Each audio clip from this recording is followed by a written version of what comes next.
இன்றைய பாசுரம் தன்னை ஒரு இடைச்சையாக அடையாளம் காட்டி கறவமாடுகளின் பின்னே செல்கிறோம்.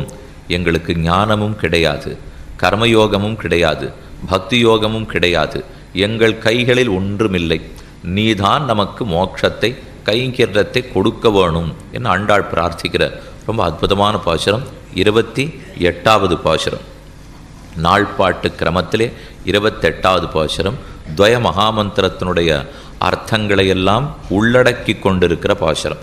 கரவகள் பிஞ்சென்னு கானம் சேர்ந்துண்போம் அறிவொன்றுமில்லாத ஆய்க்குலத்து உந்தன்னை பிறவி பெருந்தனை புண்ணியம் யாமுடையோம் குறவொன்றுமில்லாத கோவிந்தா உந்தன்னோடுறவேல் நமக்கிங்கொழிக்க ஒழியாது அறியாத பிள்ளைகளோம் அன்பினால் உந்தன்னை சிறுபேரழைத்தனவும் சீரியருளாதே இறைவா நீ தாராய்ப்பறை ஏலோர் எம்பாவாய்.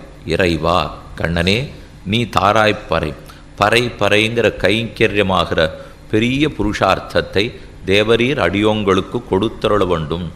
பறை தருவான்னு முதல் பாசுரத்தில் தொடங்கினாள், தாராய்ப்பறைன்னு இறுதியிலே முடிக்கிறாள். இப்போ 28வது பாசுரம் வந்துட்டு சொல்லியோ பறையை கொடுக்க வேணும்னு பிரார்த்தித்தது இங்கு, பறை தருபவனார்னு அடையாளம் காட்டினது அங்கு.